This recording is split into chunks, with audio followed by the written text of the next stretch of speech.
Hey everyone, welcome to my channel Dev with C.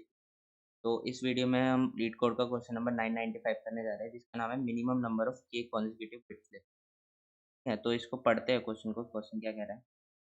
तो question ये है, ये कह रहा है you are given a binary array nums and integer K. तो हमें एक नम्स एरे दिया है और के दिया हुआ है, और ये नम्स एरे क्या है? बाइनरी एरे है, इसमें 0 और 1 होंगे। फिर आगे क्या कह रहा है? अ के बिट फ्लिप इज चूजिंग सब एरे ऑफ लेंथ के from nums and simultaneously changing every zero in the 1 1 to 0। ठीक है? तो कुछ सब एरे चूज कर रहा है एंड के लेंथ का, एंड उसको उसके बिट को चेंज कर रहा है साइमल्टेनियसली, मतलब कॉन्जिक्यूट। ठीक है? एंड हमें रिटर्न क्या करना है? Return the minimum number of K bit flips required so that there is no zeros in the array. तो हमें क्या करना है? हमें ऐसे minimum number of K bit flip return करने हैं जब वो टोटली 1 बन जाए। हमारा सब एरे, तो जो हमारा एरे है वो कंप्लीटली 1 बन जाए। तो उसको 1 बनाने के लिए जितने चेंजेस हमें रिक्वायर्ड है, मिनिमम नंबर ऑफ चेंजेस हमें रिटर्न करना है। ठीक है? यहाँ पे ये सब एरे की डेफिनेशन दी। तो अब देखते हैं एक एग्जाम्पल से कि ये कैसे होगा। तो ये वाला हमारा एक एग्जाम्पल है। ठीक है? तो देखते हैं। तो हमें क्या करना है? मान लो हम यहाँ पे खड़े हैं, आई यहाँ पे हमारा। हमें क्या करना है कि अगर जीरो है वो, तो उसको हमें 1 बना देना है। ठीक है? उसके साथ साथ कॉन्जिक्यूटिव जितने भी के हैं वो भी हमारे 1 बन जाएंगे, वो भी फ्लिप हो जाएगा अगर जीरो है तो। और अगर 1 है तो वो जीरो बन जाएगा। ठीक है? हमें फ्लिप करना है बेसिकली। तो देखते हैं करके इसको। आई अभी जीरो पे है, तो हमने क्या किया? क्या एक फ्लिप कर देते हैं इसको। हमने फ्लिप कर दिया और यहाँ पे एक आंसर रख लेते हैं। हमें ये बताना है नंबर ऑफ फ्लिप्स। तो हमने 1 फ्लिप कर दिया अभी। साथ में ये भी फ्लिप हो गया, ये भी फ्लिप हो गया। ठीक है? अब हम आई को अपने आगे बढ़ाएंगे। आई को यहाँ पे बढ़ाया। अब हमने देखा, हमने तो पहले ही इसको फ्लिप कर रखा है, हमें कोई नीड ही नहीं है इसको फ्लिप करने की। अब हम आगे बढ़े आई। हमने देखा अभी भी हमें कुछ नीड नहीं है। हम आगे बढ़े आई, तो हमने देखा ये ऑलरेडी 1 है, तो हम इसको फ्लिप नहीं कर सकते। मतलब ये 1 है तो हमें नीड ही नहीं है उसको फ्लिप करने की। तो आगे बढ़े। अब देखा हमने फिर से ये जीरो आया, तो जीरो को हम क्या करेंगे? फिर से फ्लिप कर देंगे। तो आंसर एक बढ़ जाएगा और हमने फ्लिप कर दिया। और अब के कॉन्जिक्यूटिव आगे वाले एलिमेंट को भी हम फ्लिप कर देंगे। ये जीरो हो गया एंड ये भी जीरो हो गया। अब हम आई आगे बढ़ाया हमने, तो अब हमने क्या देखा कि आई जीरो है, तो इसको हमें फ्लिप करना होगा। तो हम फ्लिप कर देते हैं, हमारा आंसर एक और बढ़ गया। अब फ्लिप करके क्या बन गया? ये जीरो 1 और के कॉन्जिक्यूटिव एलिमेंट भी 1 हो जाएंगे। तो ये वाला कितना? 1 को फ्लिप कर दिया एंड इसको फ्लिप। ठीक है? तो अब हमारे साथ क्या हुआ कि ये सारे 1 बन गए। ठीक है? ये सब 1 बन गए और हम अपना आंसर रिटर्न कर देंगे। ठीक है? ये तो हो गई सिंपल अप्रोच, ब्रूट फोर्स। हमने ब्रूट फोर्स से सॉल्व कर लिया। अब इसकी टाइम कॉम्प्लेक्सिटी क्या होगी? हम क्या कर रहे हैं? हर पर्टिकुलर एलिमेंट के लिए के कॉन्जिक्यूटिव को आगे बढ़ा रहे हैं। तो बेसिकली n इंटू के, है ना?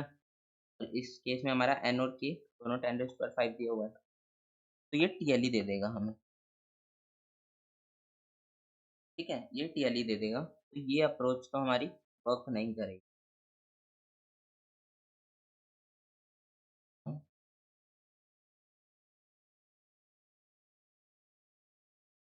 ठीक है? तो ये अप्रोच हमारी वर्क नहीं करेगी, तो हमें कुछ और सोचना पड़ेगा। तो देखो, मेरे दिमाग में नेक्स्ट क्या आता है कि हमें के कॉन्जिक्यूटिव दिया हुआ है, के कॉन्जिक्यूटिव बिट्स को फ्लिप करना है और एक पर्टिकुलर सब एरे के अंदर। तो जब भी ये ऐसा कुछ आता है के और उसमें, मेरे दिमाग में स्लाइडिंग विंडो की अप्रोच आती है। स्लाइडिंग विंडो क्यों? क्योंकि हम उस पर्टिकुलर विंडो के लिए चेंजेस करेंगे एंड उस विंडो को आगे बढ़ा के फिर चेंजेस करेंगे एंड चेक करेंगे कि क्या इम्पैक्ट पड़ रहा है। ठीक है? तो वो वाली अप्रोच देखते हैं अब। तो इस वाले में मुझे क्या करना है? मुझे एक टाइम्स रखना पड़ेगा एंड एक आंसर रखना पड़ेगा। मैं बताऊंगा ये क्यों हमने टाइम्स रखा है और क्यों। तो देखो, अब हम इसमें मूव करते हैं आई। अब हमने आई यहाँ पे हमारा तो अब ये 0 है ना? और हमारा टाइम्स भी 0 है, ठीक है? अब हम क्या करेंगे कि हम इसको एक बार फ्लिप कर देंगे। हमने इसको फ्लिप कर दिया, तो हमारा टाइम्स क्या हो जाएगा, 1 बार हमने इसको फ्लिप किया और हमने आंसर में भी उसको इंक्रीज़ कर दिया कि हमने 1 बार उसको। अब हम आगे बढ़े, अब आगे बढ़ने से क्या होगा कि हमने यहाँ पे फ्लिप किया था, तो ये कॉन्सेक्यूटिव ये वाले भी फ्लिप हो गए होंगे, है ना? तो अगर टाइम 1 है और ये 0 है, ये तो फ्लिप हो ही चुका होगा, है ना? 0 से वो 1 बार फ्लिप हो चुका होगा इसकी वजह से, है ना? यहाँ पे हमने फ्लिप किया, ठीक है, ये फ्लिप हो चुका होगा। यहाँ पे आएँगे, ये फ्लिप हो चुका होगा। अब हम यहाँ पे आएँगे, अब देखो, ये आई यहाँ पे है, तो ये क्या क्या बोलेगा कि क्या मैं फ्लिप हुआ हूँ? ये पूछेगा ना पीछे वाले से, प्रीवियस वाले से, क्या तुमने मुझे भी फ्लिप किया है? अगर फ्लिप किया है, तो मुझे बता दो, अगर तुमने मुझे 0 बनाया तो मैं इसको 1 बना दूँगा, है ना? सिंपल सी बात है। अगर इसकी प्रीवियस वालों की वजह से अगर इस पे कोई भी चेंज आया होगा, ये 0 बना होगा, तो मैं एक बार और फ्लिप कर दूँगा उसको, 1 बन जाएगा वो, है ना? तो ये प्रीवियस वालों से पूछेगा, क्या क्या के को क्या इस वाले सब एरे में इसके जो इस वाला ये वाला आई है, इसके साथ कौन-सा सब एरे बनेगा? ये पर्टिकुलर सब एरे बनेगा, है ना? तो ये अपने इस वाले से ही पूछ सकता है ना, कि क्या भई तुमने मेरे अंदर कोई चेंजेस किए हैं? क्या तुमने कोई चेंजेस किए? है ना? तो ये दोनों क्या बोलेंगे कि हमने तो चेंजेस नहीं किए, हमारे प्रीवियस वाले ने एक चेंजेस किया हमारे अंदर, ठीक है? पर तुम्हारे अंदर कोई चेंजेस नहीं हुआ है, ठीक है? ये इन्होंने बोला।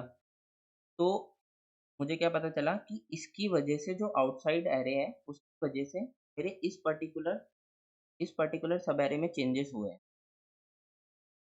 ठीक है? तो मुझे इस जो आउटसाइड वाला एलिमेंट था, उसका जो चेंजेस हुआ है, वो मुझे अपने टाइम्स में से रिड्यूस करना पड़ेगा,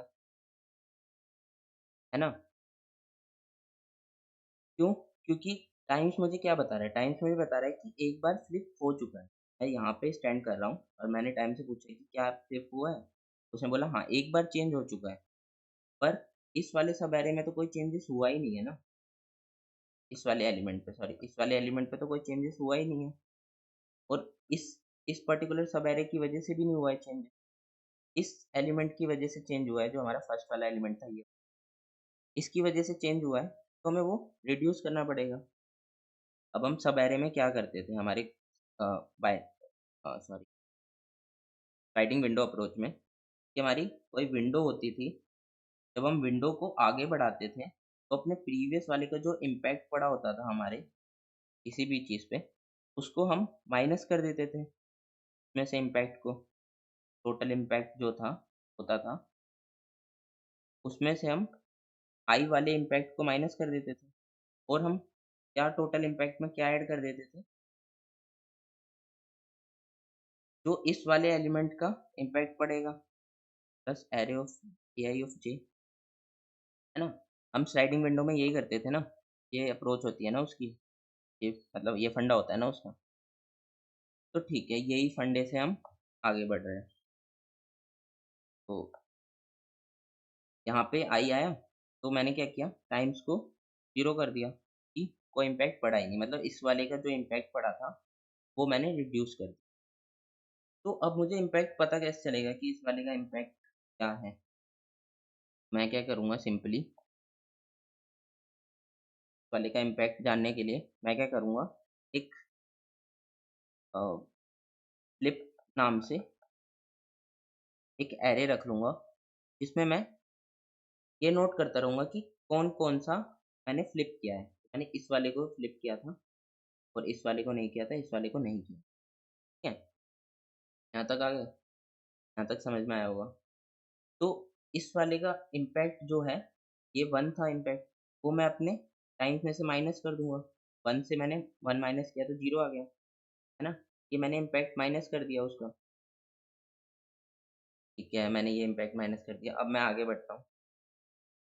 अब मैं आई यहाँ पे आया, तो अब मैं फिर से प्रीवियस वाले से देखता हूँ, क्या कि इस सब एरे में कोई चेंजेस हुए हैं? मतलब क्या इसने कुछ चेंजेस किया है? बोलेगा नहीं ब्रो, कोई चेंजेस नहीं हुए, ठीक है? तो इस वाले पे कोई चेंजेस नहीं हुआ और ये क्या है, 0 है, यहाँ पे भी 0 है कि कोई कोई चेंजेस नहीं हुआ है। तो ये क्या है, 0 है, तो इसको फ्लिप करना पड़ेगा। ये क्या करेगा, अपने आप को फ्लिप कर लेगा और टाइम्स को बढ़ा देगा कि मैंने एक फ्लिप किया है और मैं यहाँ पे भी एक अपना काउंट बढ़ा देता हूँ, फ्लिप्ड वाले में कि यहाँ पे फ्लिप्ड हुआ है, ठीक है? तो ठीक है, यहाँ पे एक फ्लिप हो गया। अब मैं इसको आगे बढ़ाता हूँ हाई 1 पे। अब ये इस वाले से देखिएगा, अगर इस इन प्रीवियस 2 एलिमेंट की वजह से चेंजेस हुए हैं, तो ठीक है, वो कुछ नहीं कर सकता। अगर इस वाले की कुछ इम्पैक्ट पड़ा है, इस सब एरे पे, उसको तो रिमूव करना ही पड़ेगा ना, टाइम्स में से। तो इसका इम्पैक्ट कुछ पड़ा ही नहीं है, वो कैसे पता चलेगा हमें? यहाँ से, कि उसका इम्पैक्ट कुछ पड़ा ही नहीं है, ठीक है? तो ये बोलेगा कि कोई इम्पैक्ट नहीं पड़ा, पर टोटल टाइम्स क्या है हमारा? 1, मतलब कि ये प्रीवियस वाले एलिमेंट की वजह से, मतलब कि इस वाले एलिमेंट की वजह से ये 0 बन चुका होगा, है ना? तो अब इसको 1 बनाना है, कोई बात नहीं, वो बोलेगा ठीक है, मैं 1 बना देता हूँ और अपने टाइम्स को इंक्रीज़ कर दूँ, ठीक है? यहाँ पे आंसर भी मुझे अपडेट करना होगा, यहाँ पे मैंने सिर्फ एक बार आंसर यहाँ अपडेट होगा और एक बार यहाँ पे अपडेट होगा अभी करंट वाला, ठीक है? तो इसको मैंने यहाँ पे फ्लिप भी कर दिया। अब मैं आई को आगे बढ़ाता हूँ, अब ये अगेन चेक करेगा प्रीवियस वाले से, क्या इसकी इसमें कोई इम्पैक्ट आया है? यहाँ पे हम चेक करेंगे, नहीं, यहाँ पे या इससे कोई इम्पैक्ट नहीं पड़ा हमारे टाइम्स पे, तो हम टाइम्स में कुछ चेंजेस नहीं करेंगे। बट हमने क्या देखा कि ये कैसे बना होगा, ये 1 होगा, ये एक बार फ्लिप हुआ 0, दोबारा फ्लिप हुआ 2, 1, क्योंकि 2 बार फ्लिप हुआ है ना, ये बोल रहा है टाइम्स, तो ये 1 बन चुका होगा पहले से ऑलरेडी। तो इसको मुझे दोबारा 1 बनाने की ज़रूरत ही नहीं पड़ेगी, करने की ज़रूरत ही नहीं पड़ेगी। तो मैं सिंपली आगे बढ़ जाऊँगा आई पे। अब अगेन चेक करूँगा कि इस वाले से बाहर जो है इसका इम्पैक्ट पड़ा है टाइम्स पे? हाँ, टाइम्स पे पड़ा है 1, ये 1, तो ये 2 माइनस 1 होके 1 हो जाएगा। 2 माइनस 1 होके 1 हो जाएगा, ये वाला इम्पैक्ट मैंने इसका इम्पैक्ट माइनस कर दिया, ठीक है? अब ये चेक करेगा, क्या मैं 1 बन चुका हूँ या फिर अभी भी 0 ही हूँ? तो टाइम्स में जो इम्पैक्ट हुआ है उससे। तो 0 का क्या हुआ होगा, 1, एक बार हुआ है तो, है ना? वो ऑलरेडी 1 बन चुका होगा, अभी भी मुझे फ्लिप करने की ज़रूरत नहीं, ठीक है? तो अब मैं i को आगे बढ़ा देता हूँ और i आउट ऑफ बाउंड हो गया, ठीक है? तो ये मतलब अब ये जो हमारा आंसर आया है उसको रिटर्न कर देगा, जो कि 3 है। बट अब इसमें एक चीज़ और देखो कि हम क्या कर रहे हैं, टाइम्स के साथ कैसे कर रहे थे? देखो, अगर हमारा 1 था, नम्स ऑफ जो i, लेट्स सपोज़ जो हमारा नम्स ऑफ i है, वो अगर 1 है और इसको मैं odd number of times flip करता हूँ, ओड नंबर ऑफ टाइम्स अगर मैं फ्लिप करता हूँ, तो ये क्या बनेगा? क्या बनेगा? 0 बन जाएगा। क्यों? मैं इसको एक बार फ्लिप करूँगा, तो ये 0 बन जाएगा, 3 बार फ्लिप करूँगा तो भी 0 बनेगा, 5 बार, है ना? ओड नंबर ऑफ टाइम्स करूँगा तो 0 बनेगा। 1 से 0, 1, 0, फिर देखो, एक बार फ्लिप किया तो वो 0 बना, 2 बार किया वो फिर से वो 1 बन गया, 3 बार फ्लिप किया तो 0 बन गया, तो 1 और 3 टाइम्स पे वो 0 बन रहा है, ठीक है? तो ये पता चल गया। तो मतलब अगर 1 है और वो ऑड टाइम्स है तो 0 बन जाएगा। अगर वो इवन टाइम फ्लिप हो रहा है तो 1 ही रहेगा। सिमिलरली टर्म्स ऑफ आई अगर 0 है, उसको मैं ऑड टाइम फ्लिप करता हूँ तो वो 1 बन जाएगा और इवन टाइम करता हूँ तो वो 0 ही रहेगा, है ना? तो यहाँ पे क्या है, मैं इसको जो 1 0 चेक कर रहा था, तो टाइम के साथ कैसे चेक करूँगा कि अगर टाइम्स मेरा इवन है और वो 1 है, एलिमेंट 1 है और वो इवन है, तो 1 ही रहेगा, है ना?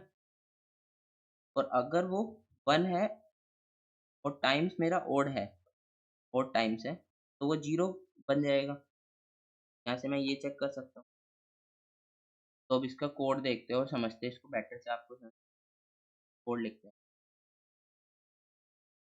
अब देखो, अब मुझे क्या-क्या चाहिए, पहले एक नम्स का साइज़ ले लिया मैंने, एंड और मुझे क्या-क्या लेना है, एक मुझे आंसर लेना है, एंड और मुझे क्या लेना है, टाइम्स लेना है, ठीक है? ये मैंने ले लिया। और मुझे क्या डिक्लेयर करना है, एक मुझे फ्लिप्ड अरे वाला करना है, फ्लिप्ड अरे एन साइज़ का, जिसमें मैं अपना वो उसका स्पेस रख लूँगा कि वो क्या प्रीवियस में क्या स्टोर, ठीक है? अब मैं ट्रैवल करता हूँ i लेसर देन n तक, i प्लस प्लस, ठीक है? मैंने ट्रैवल किया और मैं क्या चेक कर रहा था, देखो, जब मैं i जब मेरा ग्रेटर देन की हो जा रहा था, तभी मैं प्रीवियस वाले से चेक कर रहा था, है ना? क्योंकि इतने में तो उसने चेंजेस किया होगा। मैं क्या कर रहा हूँ, if i is greater than k, तो मुझे क्या करना है, अपने टाइम्स में से किसको रिड्यूस करना है? किसको कर रहे थे हम? जो उसके बाहर था, मतलब ये अगर i है, ये क्या होगा? i minus k। तो मुझे फ्लिप्ड में से i माइनस k को माइनस कर देना है, जितना भी उसका है, ठीक है? अब क्या चेक कर लूँगा कि नम्स ऑफ i अगर 1 है, नम्स ऑफ i अगर 1 है और जो टाइम्स है मेरा वो इवन है,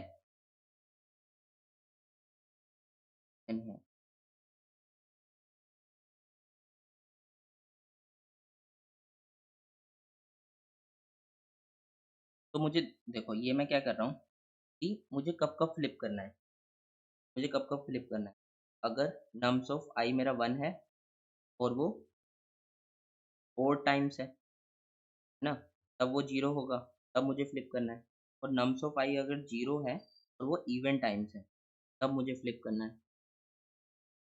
नम्स ऑफ i अगर 1 है और वो ओड टाइम्स है, एंड नम्स ऑफ i अगर 0 है, 0 है एंड वो इवन है, नम्स ऑफ i 0 है और इवन है, तो नम्स ऑफ i, हाँ, nums of i 0 and times क्या होना चाहिए, ओड इवन होना चाहिए।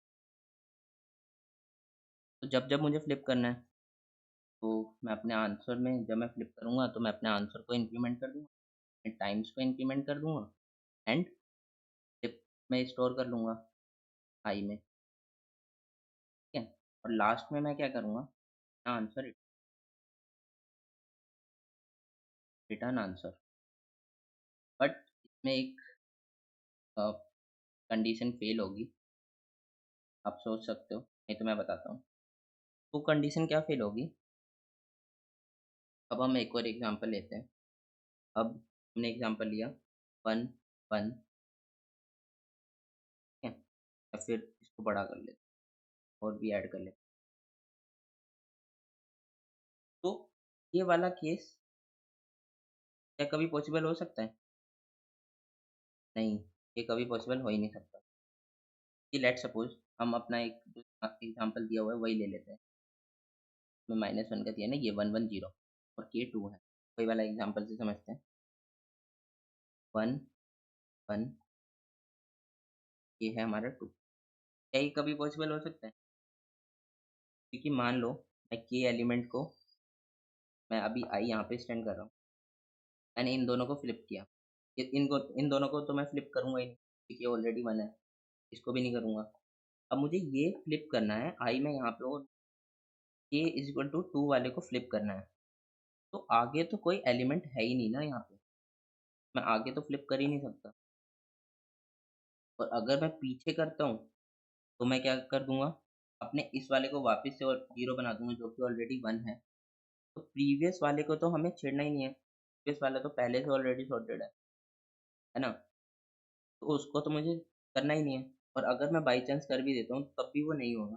मान लो अब मैं इन दोनों को, ये 1 होगा, हो जाएगा, है ना? तो ये कभी हो ही नहीं पाएगा।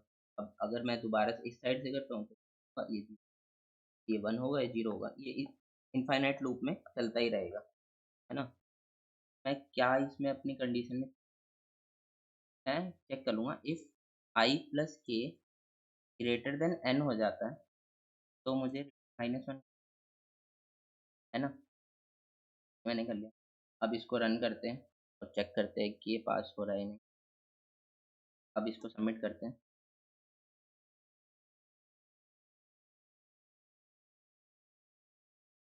तो ये एक्सेप्ट हो रहा है, ठीक है? तो अब इसकी टाइम कॉम्प्लेक्सिटी देखते हैं। तो हम क्या कर रहे हैं, टाइम में हम एक बार अपने एरे पे पूरा ट्रैवल कर रहे हैं, वो होगी बिग ऑफ n, और हम एक फ्लिप्ड एरे यूज़ कर रहे हैं, ठीक है? वो भी होगी, स्पेस कितना होगा, big of n flipped array का, ठीक है? अब एक क्वेश्चन आता है, क्या हम इस स्पेस को रिड्यूस कर सकते हैं? ठीक है? तो देखते हैं हम कोड में क्या हम इस वाले फ्लिप को रिड्यूस कर सकते हैं। तो एक चीज़ देखते हैं, हम कैसे मूव कर रहे हैं। हमारा ये स्पेस था, सर्च स्पेस। हम लेफ्ट टू राइट मूव कर रहे हैं, left to right move, left to right,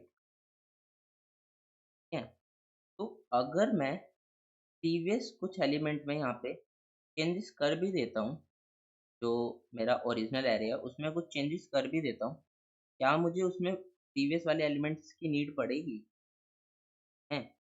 मतलब कुछ चेंजेस अगर मैं कर भी देता हूँ तो मुझे जो ओरिजिनल एलिमेंट का ज़रूरत पड़ेगी? नहीं, है ना? तो मतलब मैं अपने नम्स ऑफ आई जो मेरा है वाला, इसमें मैं चेंजेस कर सकता हूँ, ना कि हम एक अलग से बनाएँ, है ना? बट ये एक तरह से इंडस्ट्री स्टैंडर्ड के खिलाफ है। क्यों? कि हम कभी भी अपने ओरिजिनल डेटा में चेंज, एक कॉपी क्रिएट कर लेते हैं। पर अगर हमें कॉम्पिटिटिव कोडिंग वगैरह में या ऐसे में ये समय रिड्यूस अगर हमारी रिक्वायरमेंट वैसी हो, तो हम ऐसा कर सकते हैं। क्यों? क्योंकि वो लेफ्ट टू राइट मूव कर रहा है, हमें प्रीवियस ओरिजिनल की ज़रूरत पड़ेगी ही नहीं, है ना? मैं क्या करूँगा, इसको ना लेके सिंपली अपने नम्स में ही चेंजेस कर लूँगा, है ना? नम्स में ही चेंजेस कर प्रीवियस में। अब देखते हैं क्या ये रन होगा।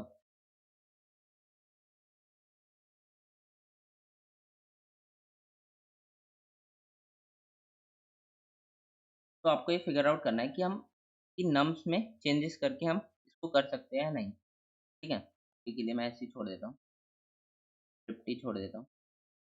तो आपको ये फिगर आउट करना है कि क्या हम इसमें चेंजेस करके कर सकते हैं नहीं।